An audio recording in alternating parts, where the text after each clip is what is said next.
Hello, and welcome back to the first in the third series of the Ricky Gervais Show, with me, Ricky Gervais, Stephen Merchant. Hello there. And the fool, the round-headed buffoon that is Karl Pilkington. Alright. We've been away filming our second series of extras, leaving Karl to his own devices in a sweltering London. We've had a heatwave here in the capital city, haven't we, Karl? It's been hot, hasn't it? It's been up to 100 degrees, record-breaking temperatures. Yeah. What have you been doing, though? Sort of enjoyed it a little bit. Was out and about. Yeah? Getting to see the place, having loads of walks and that. I like to have walks. You know, watching what like people a dog. Yeah! When he jumps off the couch and starts Exactly. scratching against the door. Suzanne thinks it's time for are another doing. walk. It's just good thinking time, though, isn't it? As well, having a walk. You've got no other clutter going on around you. And you just think about a lot of stuff. And, you know, like say, with the weather being hot and stuff, a lot of insects knocking about. Right. So I've just been watching them. so while we've been filming a TV show, you've been watching insects. Yeah, just seeing, because everybody knows insects are out there, but no one's keeping an eye on them. what are they up to? What are you worried about? Loads at Steve, you wouldn't be laughing like that if you'd watch them, because they do some weird stuff and that, is what I mean. What sort of stuff? Any examples? I saw a bee have a heart attack. You saw a bee have a heart attack. Yeah. How were you sure it was a heart attack? Because what happened, I'd been Did in it clutch its chest with all 6 legs? No, Were there some other little bee paramedics? No, I'd just been out in the park anyway, just looking at, you know, caterpillars knocking about, butterflies and stuff, so I was sort of aware. So when Suzanne goes to work, she goes, Karl, don't you waste the day. Just because you don't work at the radio station anymore, I want you to do some constructive stuff. And you go, yeah, I am, yeah. And so in your head suddenly goes... and he goes out, oh, there's a moth. But the thing is, so I'd been in the park and I was aware of the insects that are around us more than, like, most of the time. And I come out of the park, just crossing, like, sort of a busy road and what have you, and I saw this bee to the right of me, sort of in the air, and it was a big one, and I was a bit like, oh, let's watch that. And it just fell. It fell from the air in front of me, and it was on the pavement. I thought, oh, what's going on here? And I looked at it for a bit, and it was really still. Gave it a little kick, just to see if there was any movement. Nothing. Stone, sort of, what's the saying? Stone cold dead. Yeah! Stone cold bee dead. So, yeah. that I like was, the fact that this bee suddenly saw Karl and had a heart attack. Yeah. It'd never seen anything that round before. Yeah. It just thought, it had approached him because he thought it was a sunflower. My God, it's a giant walking orange. Every dream has come true. Oh! No, but it just summed up life for me. I thought, that's like us, isn't it, at the end of the day? They have heart attacks, stress. You Living put in- it down to stress, do you? Well, it's in London, isn't it? You know, everything has stresses from living here. And they are bald, aren't they? They've got fur all over, but they lose the... And always overweight. It was a fat, bald bee! Oh. So what did you... It fell to the floor and you instantly... You just kicked it. You didn't No, attempt I to waited revive a second it. and just looked at it to see if there was any, you know, leg movement or wing. And there was nothing. And then when I sort of kicked it, it was sort of hard. It had hardened already. It was just... Rigor mortis had set in. Rigor mortis had set in. Did it put you in a bad mood for the day? Because I know things like that can just send you over the edge for the day. Death and that does a bit. Suzanne doesn't like me talking about death.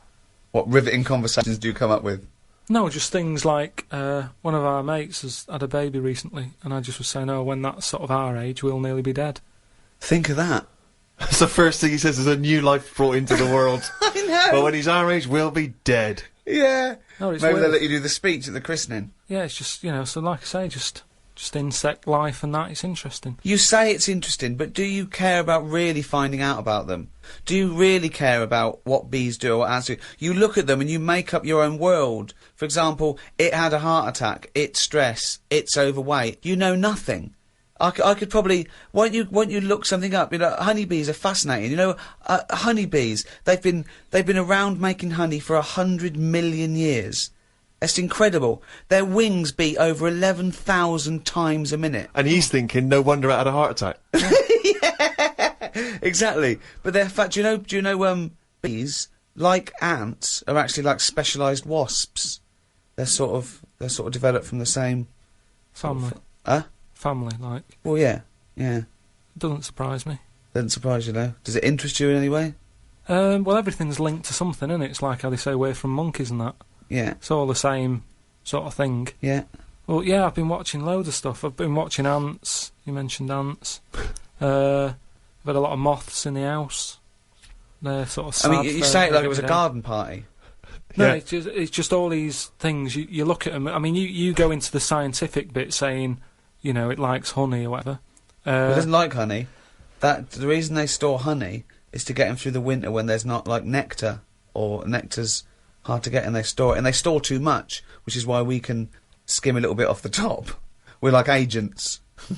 Yeah, well, but all I'm saying is I look at more about what its life is like as opposed Well, no, you to... don't. You don't. You guess. You make it up. You don't look into it at all. No, but you can. A bit of guesswork is you're pretty close to the truth most of the time. Why? What do you mean? Well, that statement sums you up.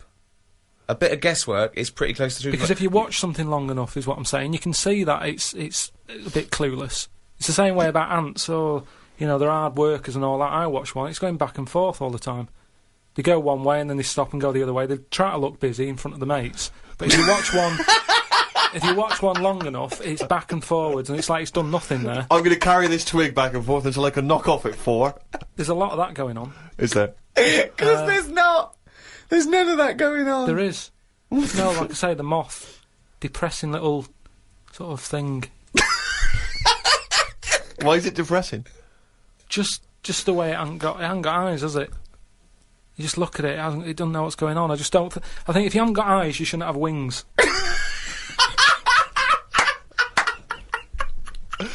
That's a rule. If we could put that into practice, please. That's a great rule. That's a fantastic rule, isn't it? Yeah. If you haven't got eyes, you shouldn't have wings. Certainly true of people thinking of becoming an air pilot. Ah.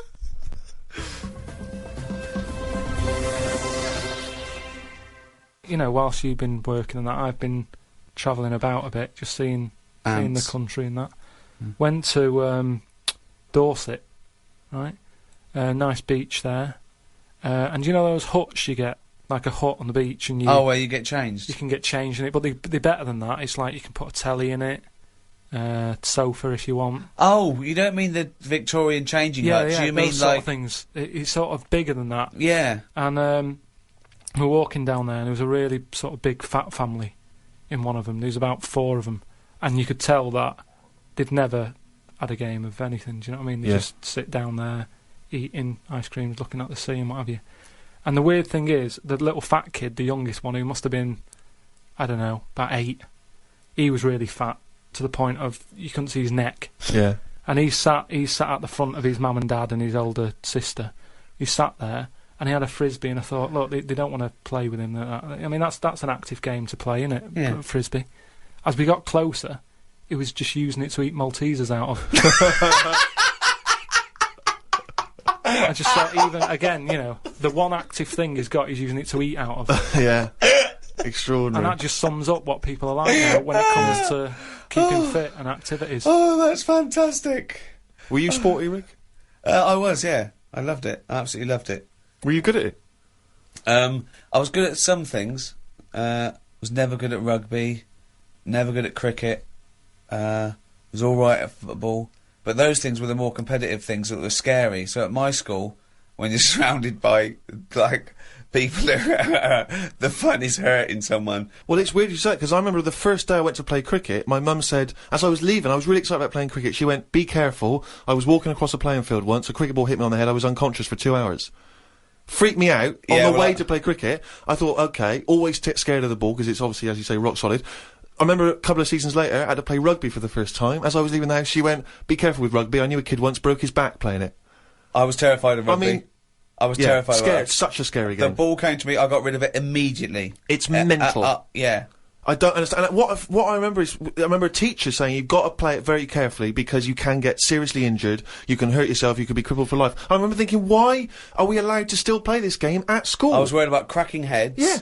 And a finger in the eye. How is it not banned? That worried me all the time, a finger in the eye. Like, but they removed the asbestos from schools in the 60s and 70s. Yeah. But rugby is know. allowed to play. It's mental. Yeah. See, I had a mate called Mark who liked playing cricket, right?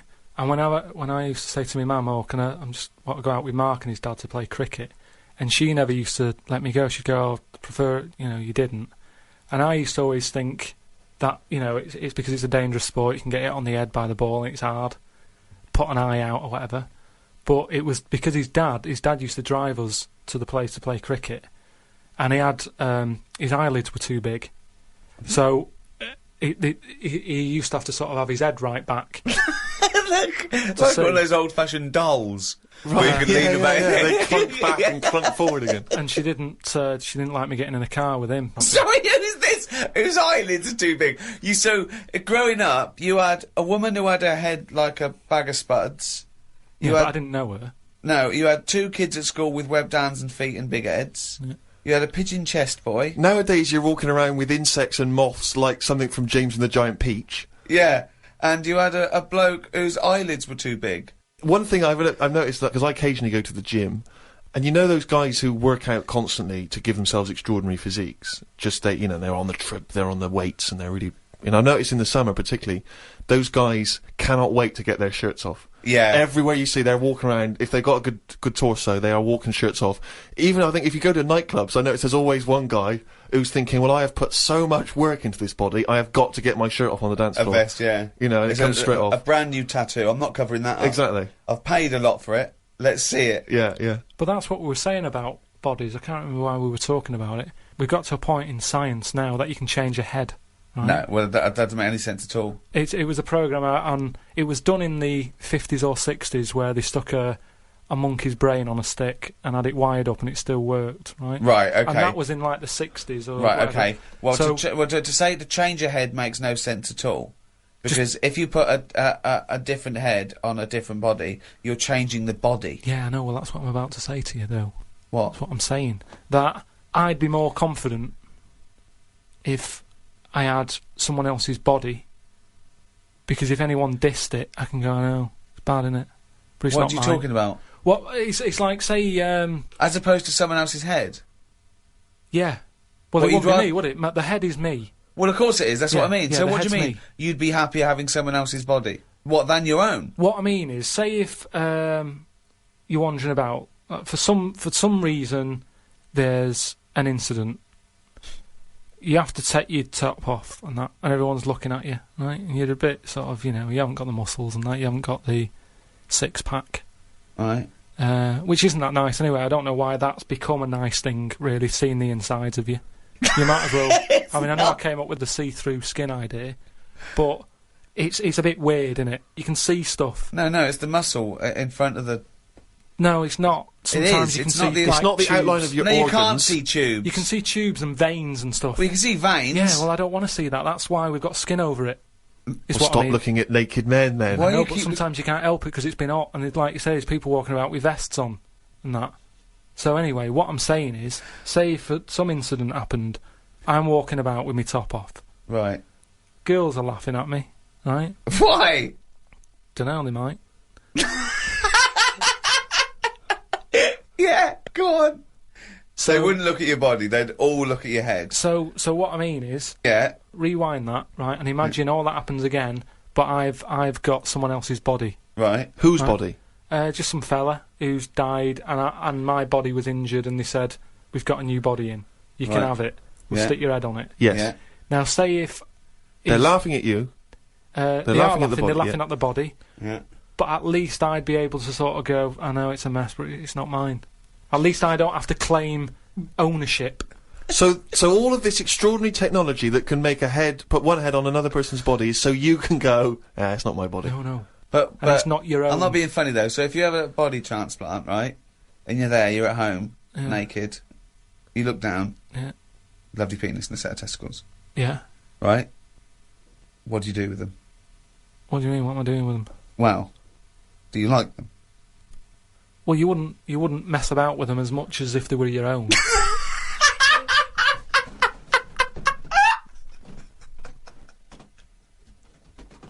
But if you did mess about with them, would you feel guilty that you were messing about with another man's testicles and penis? And it's the full body. Yeah. No, because they're not my hands either.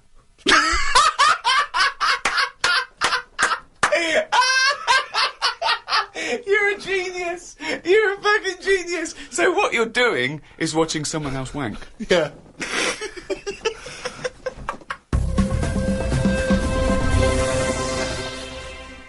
Well, one thing Karl has been doing over the past few months is writing his diary. He's kept that up. I don't know what he's had to write about. All he's been doing is looking at moths and ants and bees and going for walks. But I'm sure it's all in the diary. So, let's have a look at that. Oh, I don't believe he's only gone and written it down the... We went to the park and had a brew. Suzanne read the paper while I played with a ladybird. I mean, it's like a child, isn't it? It's like what a child would do. Suzanne read the paper while I played with a ladybird. His only friend is a beetle. It climbed up my arm. It struggled on me hairs. This is in detail, then. Yeah. It kept stopping every now and then and was rubbing its head with its right arm. It did it about 4 times and always used its right arm. It rested for about 5 minutes, then flew off. Sunday. Had a bit of a to-do with Suzanne because she wanted a lion today. I ate this. Once you're awake, you should get up. I got up and put the radio on really loud. She eventually got up. I told her insects don't have lions, so we shouldn't. Why are you obsessed with insects? You must be fucking unbearable to live with.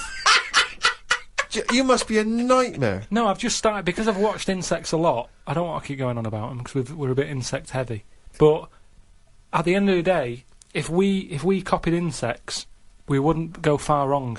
I don't know what you mean, though. 1 minute you're saying they're great, then the next minute you'll slag them off. Yeah, I'll slag some of them off if I don't know what they're doing, but because I've studied them a bit longer, I just think they do. You it haven't right. studied them, though. He thinks he's like Darwin. But you just slagged them off and again. Don't you think that insects are doing stuff? They're not. It Yeah, goes there, ants, then it goes back again. The ant was messing about, but only that one. The others were carrying stuff. That's what I'm saying. These snidey ones in everything. In everything in the world, you get a hierarchy. Oh, long words! Ooh. The bookshelf was dusty, so Suzanne asked me to dust it if I get a minute. I ended up looking at every book. Just the spine. Yeah. Just for a few seconds each. Yeah. Didn't open them. I looked in the dictionary to see if the word dictionary would be in the dictionary. I didn't think they would bother with it being on the front page, but it was in the book as well. It's a good point, though, isn't it? No, it's not a good point, because you didn't tell us anything. Dictionary is in the dictionary. Well, of course it is. Well, why? If you go, how do you spell dictionary? You look at the spine and you go, oh, there it is, D-I-C-C, and all that. So what does dictionary mean? It's a book full of words, isn't it? That's what it means. All books are full of words, you idiot. How to spell them. And if you don't know No, what it's it not is... how to spell them. All right, then we'll... How to look up something? No. It's not a book full of words to tell us. No. It's the meaning. Give us It's the definition of definitive dictionary. meaning. It's a book full of words if you want to know what the meanings are. But if you didn't know Well, that... sorry, what was that sentence? Yeah, but what I'm saying is, if you didn't know that, then you wouldn't be looking in it, because you wouldn't know the book is about that. So, if you don't know the word dictionary and what it means, you wouldn't be looking at the dictionary, you'd be looking at an A to Z. Because you go, Why oh, leave there's it out, letters. though? Just because there's so many words in the world, I would have thought they wanted to cram as much as they can on a page, and if dictionary is already on the front... Is that why you suddenly used the word hierarchy for the first time ever? Did you find that in there? Did you see hierarchy in the dictionary? I feel I don't know that where that that big was. word has pushed out about 26 other more useful ones. Yeah. No, well, Suzanne's been going on about me learning another language. But I sort of think your brain has only got so much room on it. And the rest of it's filled with lard. So, if I've got to learn everything I know, again, but in a different language, it's taking up space, isn't it? You don't learn everything. Oh, God. It's all What do you mean? storage, isn't it? But you don't have to learn it again. You don't have to learn the concepts again. You're merely Do you know how learning many vocabulary. moves there are in the human brain? You don't worry, you won't use them all up. I feel that he has reached his capacity, though. Yeah. Well, you need another sort of... You need an update. You need some more memory.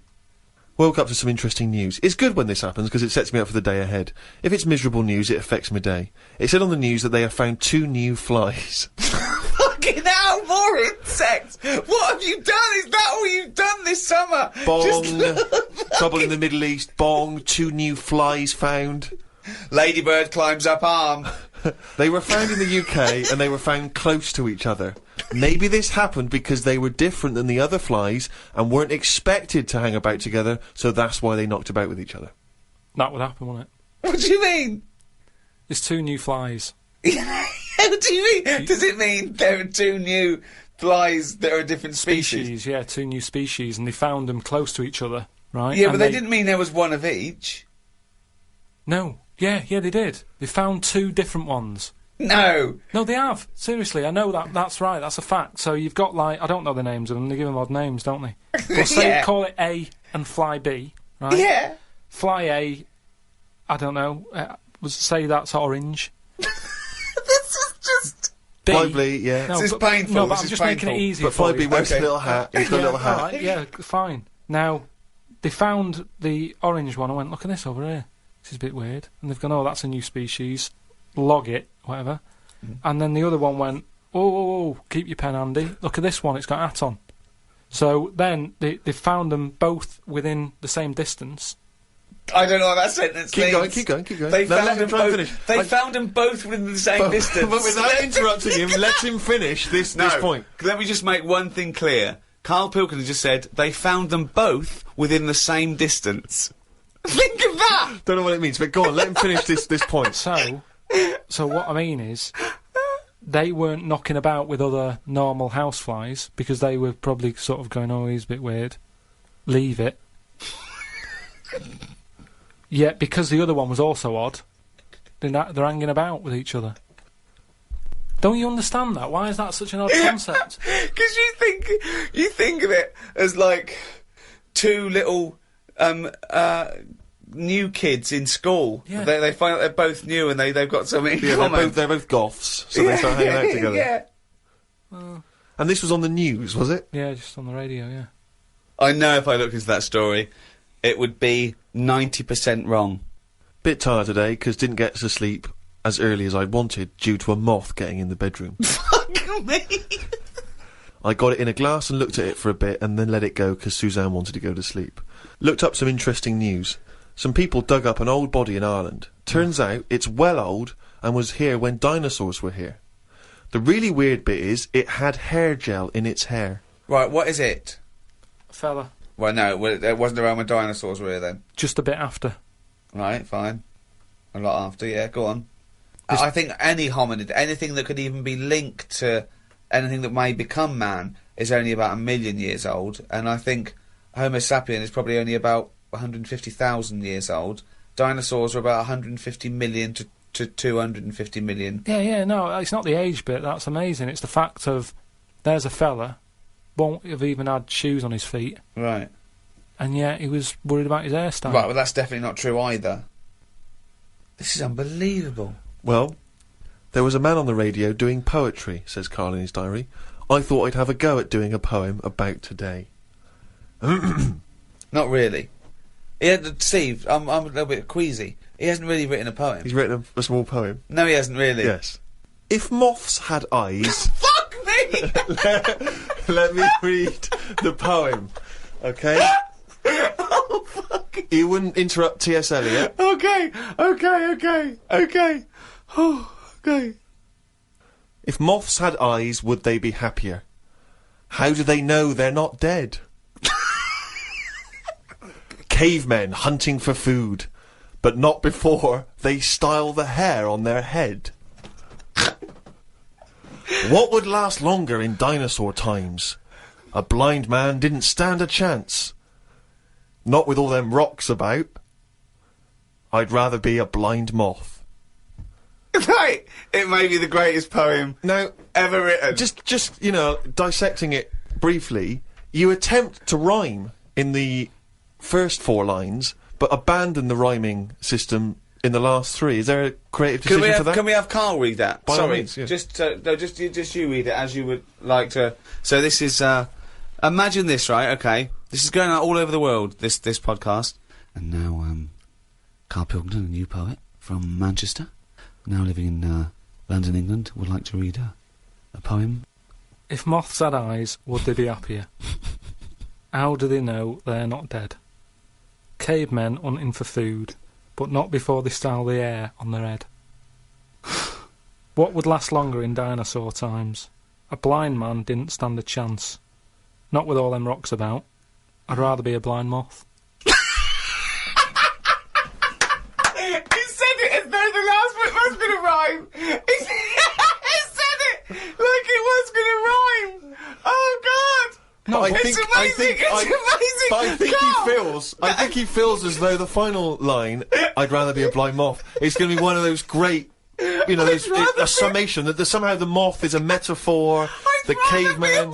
No, but there's all no I'm metaphor in that. He really does mean he'd rather be a blind moth. Yeah, well, I'm just because I've looked at the day's news. Can we always do that, Karl? Can we always find a day, right, and always sum it up in your thoughts, a poem, just like that? I love that structure. I love that structure. If there's any English students or professors or novelists or poets listening, please email us what I thought of that poem, why it's good, why it's bad. So, you know, give us your thoughts on that. I mean, we would love expert opinion, poets, English professors. Just email us at podcast@rickygervais.com. Mm.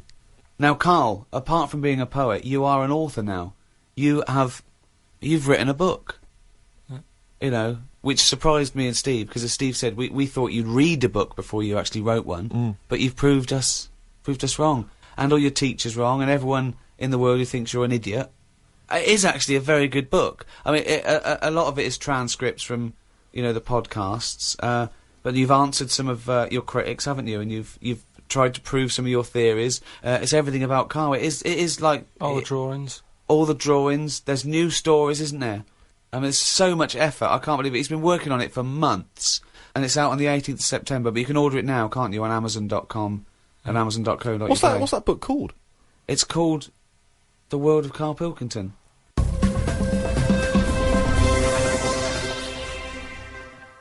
Well, thanks very much. Goodbye from me, Ricky Gervais. Goodbye from Stephen Merchant. Goodbye. And goodbye from the little hollow egg-headed moron that is Karl Pilkington. Right. Well, episode 2 of season 3 of the Ricky Gervais Show, with me, Ricky Gervais, Stephen Merchant. Hello there. And Karl Pilkington. Right. What's been going on? What's been going on? I've been to hospital. I was rushed to hospital, right, emergency and that. Had a tube put up my knob. You had a tube put up your knob? Yeah. What's the story? Kidney stones. Ooh. So, shouldn't really be here, to be honest, doing this. He said rest and that. Climbing them stairs on the way in. To be quite honest, it doesn't look like you're expending a lot of energy at the moment. It's like at Zookeeper going, "Oh, that sloth move today. Calm down." Yeah, but I had to get here. It's been raining. Yeah. I had to come up the stairs. I had to carry the computer. Yeah. Well, that's not entirely true, because your girlfriend was carrying it. I saw her outside. Yeah, but I'm just saying. And then you handed it to me and said, "Steve, carry this." Almighty. So yeah, I know. that's already a lie. Christ almighty. Whinging. Not whinging. I'm in show business. I know loads of people that wake up every day with a sore knob, feeling like they've had their kidneys probed, and they will say they're unconscious. So they don't whinge about it. They get straight back onto it. They, you know, a lot of them on TV now. Yeah, straight back to hosting game shows.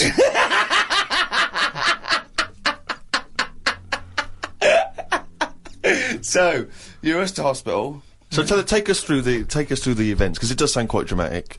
You started feeling a bit of pain, did you, initially? Felt a bit of pain, and I thought, you know, yeah, maybe I just pulled a muscle or something when I've been wrestling with Ricky and that, because you don't know what damage has been done. So I just think, it'll go in a minute, and then it didn't. It got a bit badder. It got badder, did it? So then I thought, I was crippled. I was lying on the floor in agony, looking on the internet, looking for sort of still solutions. Looking up monkey news. No, I just put in like bellyache and stuff, and they were saying it can be loads of different things. And what I used to do when I was a kid, I used to always just get a cold ashtray and put that on my belly, and the coldness used to get rid of the badness. Amazing. The coldness got me. Like a witch doctor. Yeah. This is like a witch doctor happens to work in a pub. It's like some sort of 5th century remedy Yeah. written in mud. Yeah. Coldness doth get away with the badness. Why specifically an ashtray? Just because they sort of old cold. They're old cold. I don't know what this is. I love this idea that he had the operation and he comes round and they're talking to him and his girlfriend gets a phone call and they say, Mr. Pilkington's maybe complications. He's just talking rubbish. Yeah. She goes, "Oh, good." Yeah, he's back to his old self. What? Why specifically an ashtray? Sorry, because it's old cold. I understand it's old cold. Oh yeah, we understand. Everyone who's done a medical degree understands old cold, but old cold belly badness. If you want to buy that book, Old Cold Belly Badness, it's the history of abdominal surgery by Karl Pilkington. No, it just but do you put it in the freezer or something first? You can do if you want, but they're normally cold anyway. Sort of thick glass and that it holds the cold. But we don't smoke in our house, so I had to use a plate. Oh, well, that's madness. A plate's not going to work. Famously, a plate doesn't work. No! So you put a plate on your belly, but that didn't do any... That didn't work. So, called Suzanne and said, "Oh, I'm in agony here." She said, "Go to the doctors then." Good advice. So a lot of people have done that straight away, as opposed to going through the plate ashtray. So he went to hospital, and he went to hospital and he said, "Have you got an ashtray?" They went, "No, especially an ashtray. This is no smoking." So anyway, so then we get in a cab and what have you, go there. I have an X-ray. His voice is even more boring than usual, isn't it? Yeah. Fuck me. And they put me on a drip and everything. Give me some morphine and stuff. And found out that I had kidney stones. So that's why I was in hospital. And they get them out by... I don't know what's gone on, to be honest. I've got some tube inside me. From my kidney to my bladder. That's helping me stuff get about. And so there's a little tube up the end of your knob into your... Yeah, it's not there now. It's high up. Right. So it's high up between my kidney and my bladder. But why didn't you have the thing where they go in the side? You had the choice to... Because I said to the doctor, "I'm not a doctor." I said, "What do you think?" He went, "Stop putting yourself down, Karl. He said, we need you in the operating theatre now." He just said, I said to him, what should I have done? Because he said, "If you want, go home, and we'll get you in again or something." Something like that. And I said, "No, I might as well have it done properly. Have it done now whilst I'm here." Sorry, the choice was have it done properly or go home. It was something like that. He said there's something you can do, and I said, "Oh, flush it out." No, because it's too big. It's something like 7mm. And it's basically because you don't drink enough water. Yeah. So anyway, I said, "What do you think I should have done?" And he said, "Tube up the knob." And I said, "Not my favourite one of the choice, but if that's what you think." So he said, "Yeah, have that." He did me little diagrams, which didn't help. He was like showing... How big did he draw your knob? Sort of normal size. Yeah? Was it? It was alright. You weren't offended by them? But he went into detail. It's just, more the tube and stuff in your bladder and your kidney. What was your ball bag like? Did he draw that? He didn't do that bit. He left that bit out. Okay, right. But he said, "We'll just pop that up there." And then that's when Ricky turned up to visit. Came in laughing at me because we sat there in like my underpants and stockings. In stockings? Yeah. Why were you dressed He was there, he wasn't in bed, he was sort of out of bed with his little drip, right? He had his little boxer shorts on, just sat there, right? In his pants, right? And he had stockings on. Yeah, because they stop clots or something. They put them on your legs. It's like, when people have got big veins and they go on a plane. Right, yeah. You said you're not a doctor. No, but I've seen it because Suzanne's mum did it, and she put them on ridiculously early, like 3 days before we were going away, and she'd never been away before, and everything was like over the top. Do you know what I mean? She was like, "I best put them on." And so I put them on, and they I don't know what it is. It's something when you're under, your blood doesn't move about the same, right? And it can clot up in your leg. So you wear these tight tights. And I came in to cheer him up, didn't I? Yeah. Was that a nice cheery experience, him coming in? I had a headache at the time. I think I was a bit stressed out. Well, he's just the man you want at that point. Yeah. He reassured you, I imagine. Well, it's weird how it suddenly all happened quick. It was like as soon as he came in, it's like they got the finger out. And when I say not that, literally, I mean, yeah. Suddenly I was being rushed down to have my stuff done, and I woke up and there was an Irish woman over me going, "Are you all right? You all right?" And I said, "Oh, it's stinging a bit." She said, "I'll give you some more morphine." And I sort of put my head up to have a look at my tackle because I wanted to see if it was still there. What was attached to it. Do you know what I mean? Because they said something about they might leave some string hanging out of it, so they can pull the tube out. It makes you talk. So, so I had a look for that. Couldn't see any of that. Yeah. But as she put the morphine in, all the muscles in your body go funny. My head just collapsed. Your head collapsed? I sort of looked up to look at my stuff, but then she said, "Oh, you just need a little bit of morphine." And she put that in, and I just sort of went, "Oof." And then they sent me home about 2 hours after. But I'm in agony now, and... Are you in agony right now as we speak? Yeah, certain. Now, are you a man who's had this kind of hospital experience before? Is this your whole first time? I don't go, do it, to hospitals and stuff, because I don't like them messing about. But it does make you think now, do you know what I mean? Like, life and everything. I mean, it's weird how it's all happened in the last month, from seeing that bee sort of die. No. Well, not really. No. This is not a near-death experience. You had a routine operation to remove kidney stones because you don't drink enough water. No, I know, but... This is not a shark attack. Yeah, but it's all life-threatening, otherwise you wouldn't have to fill out forms, would you, saying, if everything goes wrong, Suzanne can have the house or whatever. And then you find out more about the body as well, which has been sort of doing me head in a bit. You're more aware of stuff in your body, which I don't like knowing about. Yeah. They keep checking your heartbeats and stuff, and your blood pressure. I don't like knowing about that. I just leave it. It's happening. Don't be messing with it. Stop measuring it. Stop measuring it! No, do you know what I mean? That's the same with a knob. It's that thing of like, they put that thing That's what on. the anaesthetist was doing when you were under, wasn't it? Yeah. He was comparing the diagram to the actual thing. Oh, God. The fella across the way from me had the same thing as me, but he'd had it a couple of days ago when he was in agony. So that doesn't help when he's saying, "Oh, I've been to hell and back." Like, don't tell me that. Sure. I don't want to know. Just say it was all right and stuff. So it just the whole thing of a hospital is stressful. You know what I mean? They wake you up like every half an hour in the night, saying, "How do you feel?" It's like, "Well, what, it's 3:30. What are you doing?" I've got to have it done again in a couple of weeks, because what they've done now, they've popped that straw up, but the stone's still in there because they didn't have the laser team in with them. Blast the stone, and then that time they're probably going to leave a little bit of string out the end. Then they have to go about 3 days later and they pull it out. Tell you what though, when you are because when you're in hospital, you've got a lot of time just to sit there and think about stuff. And what I was thinking about is, what is the closest thing sort of living that's nothing? I don't know what you mean. What? What's like the closest, like, do you know at some point something's gone from nothing to something? Hasn't it? No, I don't understand what you mean. Something, at some point people were nothing, and then something happened and they were something. Do you know what I mean? But they were never nothing, were they? Do you mean what is the first and lowest and most primitive and most simple form of life? No, he's right here in this room, Rick. say like when you look at a stick insect, right? You go, right, there's a slight crossover there from a stick to a living thing. No, it's not. It didn't used to be a stick. No, it's not. There's no biological relationship between it and a stick.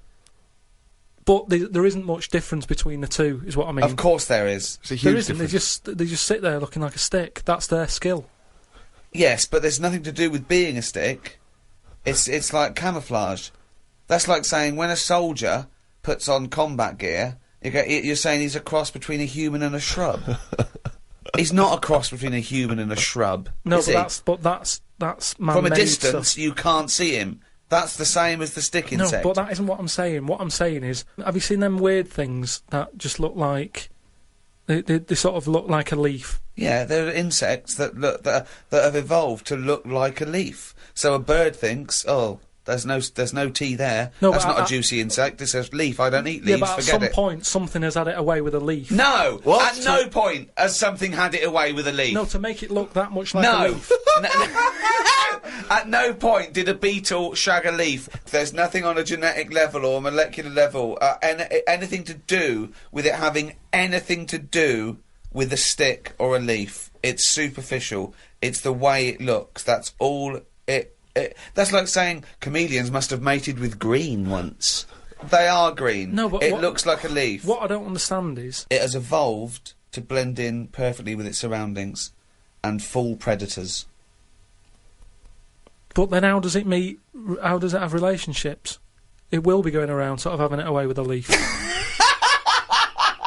No, it won't, because it doesn't know what it looks like. It doesn't matter. They do it with pheromones and attraction, and it's not like a stick insect will be talking to a stick for ages and go, "Oh, I've wasted my time here. This club's dead." Rude. I was chatting to her. She was foxy, but she was giving me nothing. But Dave, that's not a stick insect. That's a stick. What are you talking about? That's a stick. You've been talking to a stick all night. I can't believe it. I just thought she had a great slim figure. No, it's actually a real stick. But I've been reading a lot about, you know, I like spiders and stuff, just reading about them. And there's one, right? It's got big legs. Yeah. Doesn't use them. It goes around floating in the air on a bit of webbage. Like a He kite. just took a gamble then, didn't he? He took a gamble. He thought, do you know what? I'm going to go with webbage. Don't know if it's a word, not sure, but I could just say web, but I'm going to go with webbage. I'm going to risk it. And it didn't pay off, did it? Webbage! But that's how it gets about. It's in the air like a kite. Yeah, And it's just floating about. I've seen one, yeah. So that's what I'm saying about weirdness. The way all that goes on, and this is what I can't get my head round. You have got your head round. But do they get ill then? He's just, for those listening at home, he has just bumped his head against the microphone. Trying to mate with it because it's perfectly round, this microphone. No, but when I was, like, this is what I'm saying, when I was in hospital and stuff, you do think about how others live, because insects don't have operations. Are they built better than us to survive in this world? The trap you seem to fall into again and again and again is you cannot conceive of the fact that insects and animals do not have consciousness and personality and communication. They do not function in the way that humans do. You've seen so many Disney cartoons, you believe them now to have a life and wear bowler hats and go to work. But just in the same way that the cavemen didn't have Flintstone-type cars and have a little house, But you then, can't seem to understand that animals don't work in that way. But what I mean is, you're saying that no animals or insects know anything, yet when you see them things on nature programmes where a load of ants are having a walk, there's always one at the front who's leading it all. So one of them's got to know to be something. first. Or there are leaders in. Yeah, but the other ants are going follow him. No, they're not. They're not. They're not vocalising that in any sense No, that they're you not saying understand follow him, but they sort of look as if to sort of say, "I'm But going without- this way," without cognitive speaking. reasoning. It's not made a conscious decision to act No. in that way. Yeah, but this is when you If a get- bird, if a raindrop falls on a bird's beak and it moves away because instinctively it's hardwired to be wary of things which drop on its beak in case it's dangerous. It's not thinking, "Oh crumbs, I better get out of the way." It just does it because it's somehow hardwired into it to act that way. But it doesn't stop for a moment and think. Which we don't really, except we then are able to rationalise our fears and our actions. Well, I've been watching birds more than insects recently. Oh, In okay, the you've moved on from in the insects. last week, just because I've sort of looked at the ant and the bee and that. And what I've found with pigeons is they've got wings, yet they walk a lot. I'd love that to be a thesis where he got like a £500,000 grant from a university, and I said, "Well, Pilkington he's done ants and he's done bees. He's followed ants. Apparently, they're not doing anything. Some of them are lazy. We are granting him another £500,000. He's been working on it for a year. Please welcome Karl Pilkington." Carl, what have you found? Well, even though pigeons have wings, they walk a lot. No, but even in times of danger, one was crossing the road and a car was coming, and you'd think that its head would say, "Let's start flying." Yet it just walked faster. Well, what's he doing? it was doing stuff, wasn't it? It saved a bit of energy. Takes a lot to take off, doesn't it? Yeah, but it's either that or you're going to get crushed. But it Use the didn't energy. get crushed, did it? No, I don't think it did. No. There you go. They knew what it was doing, didn't it? Yeah, it just annoyed me. That's all. It's got a power, and it's not. Power. They're all superpowers. These animals. But that's why he thinks of the stick insect as like that. You mentioned earlier that's its power, that's its skill. Like Spider-Man was bitten by a radioactive spider, and now he can solve crimes and swing with webs with webbage, using his webbage. Whereas, yeah, stick insects it's not a superpower. But say if everything was at the same size as us, what would be the best thing to be? Say like a tarantula. Yeah. And a tiger. What would happen there? A 15-stone tiger versus a 15-stone tarantula. Yeah. Well, I'd imagine the 15-stone tarantula. Right, so it's just weird that, innit? It's a good job that they're small. Yet things are getting bigger because we're messing with the world. But it's a ridiculous thing to say, isn't it? Because what would it eat? 15 stone. Well, it wouldn't happen anyway, because insects have insects and arachnids and invertebrate arthropods in general, they have a critical mass because they haven't got lungs. They breathe through things in their side called spiracles, and if it gets too big, the surface to volume ratio isn't big enough to allow it enough oxygen. So the biggest you'll find is like a foot-long beetle or somewhat weird It's like big that. though, isn't it? Yeah, and that's about as big as they get. He's I going to wouldn't kill worry that. about it. Again, based on nothing, he queries It's not, you. and also, it's not a case that one that will be born too big and can't breathe. It won't happen.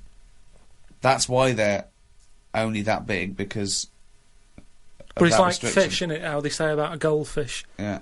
That thing about a woman who went on holiday and stuck it in a bath. Mm. She came back, it was 7 foot. Right, that didn't happen. No, that's a well-known thing about No, it's not a goldfish. well-known When's thing. it what? I'll tell you why. Because a fish will only grow to its surroundings anyway. So Yeah, that's what I'm saying. you have So to put it in a bigger tank. yeah, in a bath. No, a 7-foot fish in a bath. It just fit the bath exactly, did it? When she got back off holiday, Don't talk shit. It's a What was it well-known- eating? What was it eating? How long was she gone for? 2 million years? yeah. She went to Mars and back. Yeah. it's just that fish are weird, aren't they? Well, no, there's no, Again. that's a bollocks story. Once again, No, I don't but- know where you've heard it or read it. It's a or well-known story. a 7-foot goldfish in your bath. But, no, fish are weird. Ted, like you're that. not going to believe this. Come up here. Well, how many fish do you see that have naturally died? That's the weird thing. What do you mean? Just ping-ponging around these ideas in your mind. You just never see fish sort of just floating about in the water and you go, oh, died of old age. It's always been caught by a man or a shark set it. You don't just see dead fish washed up, do you? When you think of the Sometimes. amount of fish... No, when you think of the amount of fish that are in the sea, there's loads of them, and yet you never... Because they're eaten walk straight down the- away. That's what I'm saying, though. Are they eaten when they're dead, or are they just being eaten? Well, most things like that don't die of old age. Yeah, that's weird, though, isn't it? Well, no, because it's a jungle out there.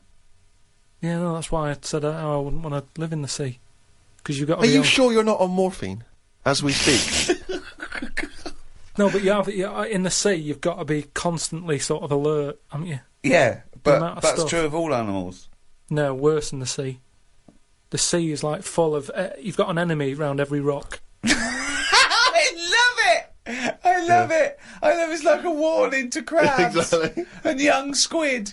It's like the policeman that comes into your school. Yeah. What advice would you give? Okay, then. What advice would you give? Some plankton. Now, what advice would you give a 2-week-old octopus? And what am I? Am I an octopus? No, No, you're yourself. you. We've sort of set it up that it can understand you with some sort of one of your inventions to talk to the animals. One of your brilliant inventions is just a watch you strap on its tentacle and it can understand human talk. I'm sure you'll come up with that one day. What do you say to it? What would you say to an octopus, a young octopus? who wants to set out by himself in the sea. Stay close to the rocks. And just let it know about the thing about it can get into a small space. You know, if you look at an hole, don't go, oh, I can't get in there. And sort of squash it and show itself. I can roll it into a ball and sort of say, look at that. Is that hurting? I love the fact that the drugs make no difference. It's like there's no difference. Oh, God. Because that's the only thing that's got in it. It's boneless. So that's its special power. That's what it can do. You can roll it up, and as long as it knows that.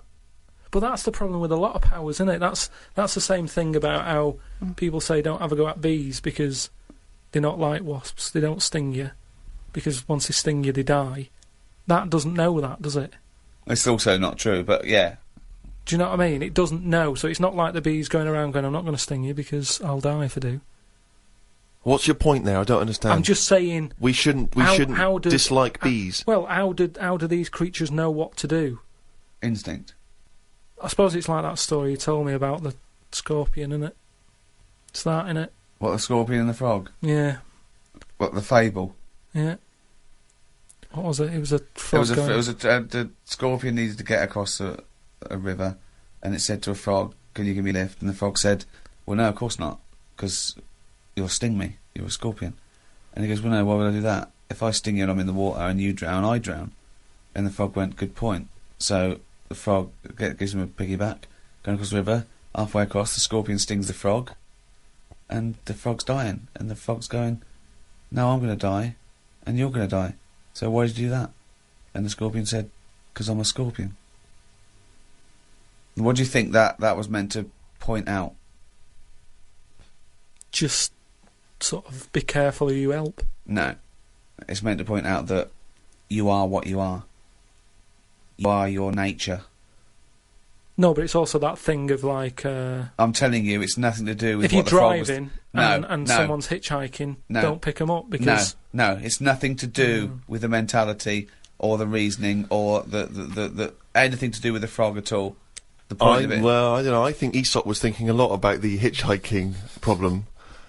It wouldn't happen. That's the problem with a lot of them fables. They're putting animals together that wouldn't meet. Oh, whereas insects go around shagging leaves. Well, insects are with the leaves, whereas I don't know where a scorpion is knocking around with a frog. I mean, there's that weird one I remember He's watching. Annoyed.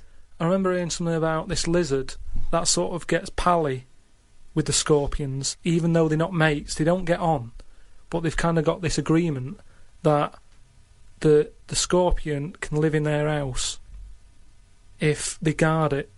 And there's the local people used to stick their hands down these holes and get the lizards to make slippers out of them.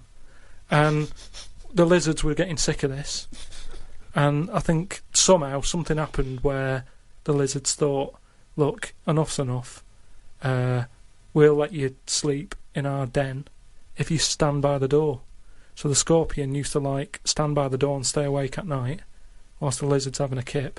Fella comes along wanting to make some new slippers, puts his hand down the hole, scorpion gets him. Now that's what's weird with that two enemies have worked together. It's called a symbiotic relationship. But at no point did they sit down and go, right, what we're going to do? I'll tell you what, I'll give you shelter. You give me that sting in case there's a fella who wants to make slippers. Because all this happened way before people were making slippers. But isn't it weird, though? Because people, there's nothing that happens like that in people, is there? Of course there is.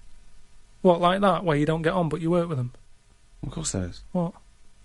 Loads of business relationships. What do you mean? No, but Team normally up, you even though stay... they're What I mean is you essentially stay enemies. away. If someone's being a bit weird... There are loads of examples where you might go, well, I hate to do it, but my only option is to go with X, Y and Z. But what I'm saying is, though, let me just finish. Go on. I live in an area where, you know, I sort of know a lot of the locals, and there's a local woman who's a bit mad. Now, I know her, but I choose to sort of stay away because it scares you a bit, doesn't it, when something's like that and it's unpredictable.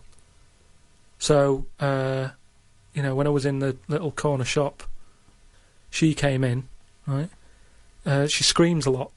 Just screams for the sake of it. And you don't know if she's upset or if she's just doing it for attention, then the scream will go from screaming to laughing.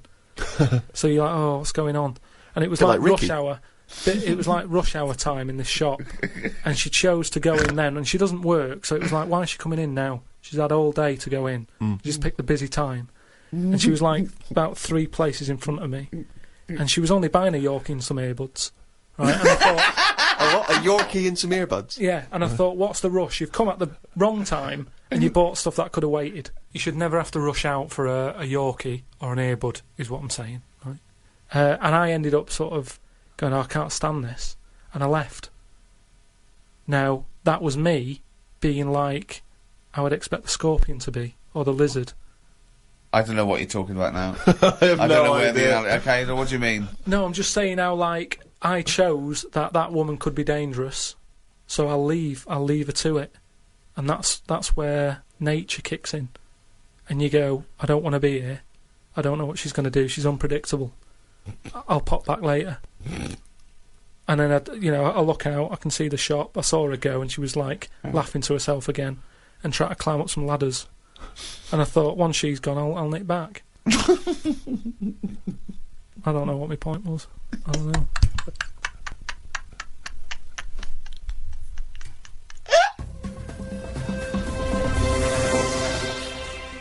Oh, he's only got to reel it down.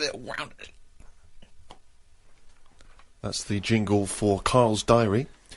We had bacon and egg on toast. I'm eager to get through the brown sauce, as the bottle is too big to go in any cupboard, so it has to be left on the sideboard.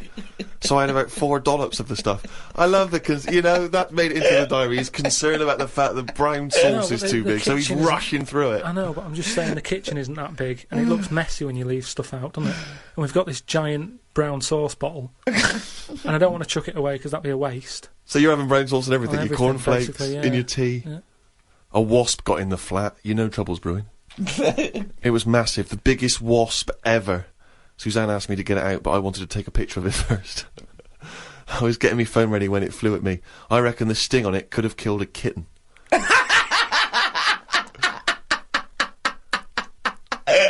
So specific. It ended up flying out the window on its own. Drama averted. Oh, God. We went out for tea. You're always in a cafe. That's what this diary. You spend so much time in a cafe. There were loads of flying ants. I kept kicking the table because I could feel them on my legs. I wouldn't be that jumpy normally, but I still had flashbacks of the giant wasp from the morning. Suzanne told me to stop being stupid because I was ruining her night out.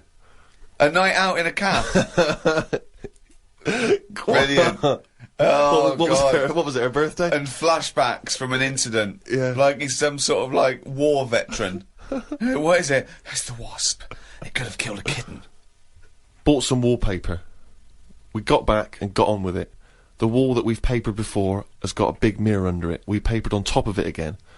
I ended up reading my phrase book while Suzanne did the rest of the tidying up. Now, what's your phrase book? This is just you trying to master English, is it? It's just a book that tells you little sayings and how they came about. An interesting phrase is potluck. It came about when all people ate is stews. They used to chuck all sorts of stuff into the stew. You stuck your spoon in, and sometimes you got something nice like beef, or you could end up with a bit of frog. It's potluck.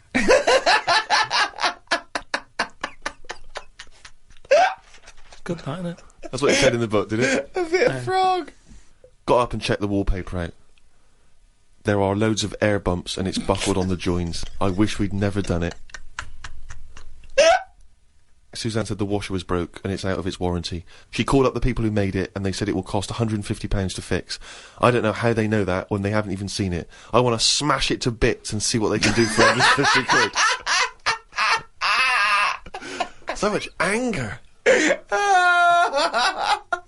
I want to smash it to bits. That'd be great, wouldn't it? 150, you sure? Yeah. Come round. Yeah. And it's just like a cube that's been through one of those car crushers. Yeah. 150 quid, there's 150 quid, fix it. I watched the news and calmed down a bit, because there was a story about some Siamese twins who are having an operation. They've got 2 heads, 4 arms, 2 legs, 1 liver. The doctor said they will have 1 leg each. I felt bad worrying about the washer when people have bigger problems like the Siamese twins. Ricky and Steve asked me to do a poem about 1 day a week, so I thought I'd do one today.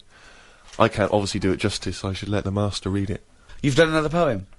Yeah, you said, just do one. If you have a day where you've had a lot of emotions. Well, I loved the poem, and so did the listeners, and I knew they would. So if you can do that every week, that'd be a joy for me. You can't force a poem, though. No, I know. So diary's easy to do because you just write down what you're doing.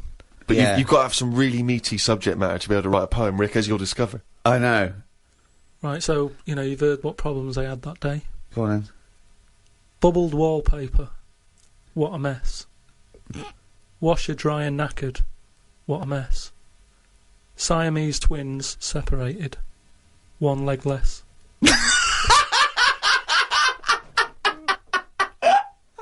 I don't know what rhyming